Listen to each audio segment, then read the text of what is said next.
इसी कांग्रेस पार्टी ने, राहुल ऑक्युपाइड कांग्रेस ने आर्मी चीफ को सड़क का गुंडा कहने का काम किया। अभी भी हंसते हैं। अरे राहुल गांधी जी को सदन में खड़े होकर शर्म से माफी मांगनी चाहिए, पूरे देश से, भारतीय सेना से माफी मांगनी चाहिए। यह कांग्रेस है जो भारतीय सेना के साथ नहीं, उसके खिलाफ हथियार उठाने वाले आतंकवादियों के लिए आंसू बहाती है। भारत 2.5 मोर्चे पर लड़ाई लड़ रहा था। 2 मोर्चे तो सबको पता है, लेकिन ये जो आधा मोर्चा है ना, उस आधे मोर्चे में एक राहुल ऑक्युपाइड कांग्रेस भी है। 2 बार देश की जनता ने लीडर ऑफ ऑपोजिशन बनने के लायक भी नहीं दिया। एक बार तो अमेठी की जनता ने हरा दिया, और अगर रो धोकर लीडर ऑफ ऑपोजिशन बन भी गए तो मैं कहना चाहता हूं वो एलओपी से एलओबी बन गए हैं, लीडर अपोजिंग भारत बन गए हैं। उनके एजेंडे पे केवल भारत का विरोध है, भारतीय सेना का विरोध है, और भारत के प्रधानमंत्री का विरोध करना ही लिखा है। इसलिए आज से उनको एलओबी कहना शुरू करना पड़ेगा। और मैं कांग्रेस पार्टी में पाकिस्तान के इतने बड़े बड़े एडवोकेट आज हैं कि पाकिस्तान अपनी पैरवी बाद में करता है, कांग्रेस के नेता उनकी पैरवी करने के लिए पहले खड़े हो जाते हैं। पाकिस्तान सेना और पाकिस्तान सरकार लश्कर राहुल के बयानों को अपने पक्ष में इस्तेमाल कर रही है।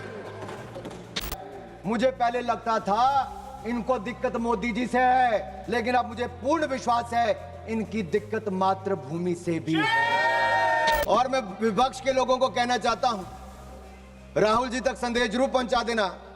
भारतीय सेना वहां पर मारती है जहां सबसे ज्यादा दर्द होता है। मौका मिले तो आप अपने पड़ोसी मुल्क पाकिस्तान से पूछ लें कि भारतीय मिसाइलों ने कैसा कहर ढाया था।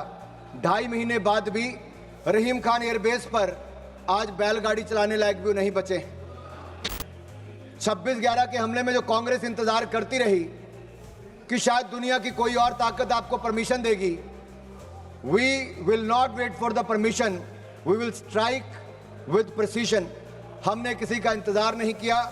हमने आतंकवादियों को उनके घर में घुसकर मारा है, चाहे वो एयर स्ट्राइक की बात हो, सर्जिकल स्ट्राइक की बात हो, या ऑपरेशन सिंदूर की बात हो। आप में से कुछ विपक्ष के सांसदों ने कहा कि दूसरी तरफ चीन भी था, टर्की भी था, पाकिस्तान भी था। अरे ये स्पष्ट उदाहरण है आप सबके लिए, चाहे चीन था, टर्की था, पाकिस्तान था, अकेला भारत और भारतीय सेना तीनों पर भारी पड़ी है। यह दिक्कत 10 साल आपने सेना को बुलेट प्रूफ जैकेट तक नहीं दी।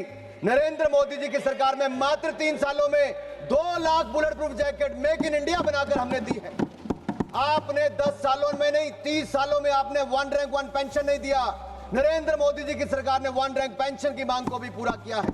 और यही नहीं, मैं आपको बताना चाहता हूं, अटल जी की सरकार में देखिए, आपके समय 48 में, 62 में, 65 में, 71 की लड़ाइयां हुई, लेकिन सेना के जवानों का पार्थिव शरीर उनके घरों तक नहीं जाता था। अटल बिहारी वाजपेयी जी की सरकार बनी, तब जाकर पार्थिव शरीरों को उनके घर तक पहुंचाने का काम किया। तो अटल बिहारी वाजपेयी की सरकार ने, भारतीय जनता पार्टी की सरकार ने किया। 2001 से लेकर 2025 तक, मुख्यमंत्री से लेकर प्रधानमंत्री तक 25 साल में एक दिन की भी छुट्टी लिए बिना देश के लिए हर पल जीने का काम करने वाले नरेंद्र मोदी हैं। पाकिस्तान चाहे जितना मर्जी सिर पटक ले, नाक रगड़ ले, सिंधु डैम के गेट नहीं खुलेंगे, नहीं खुलेंगे।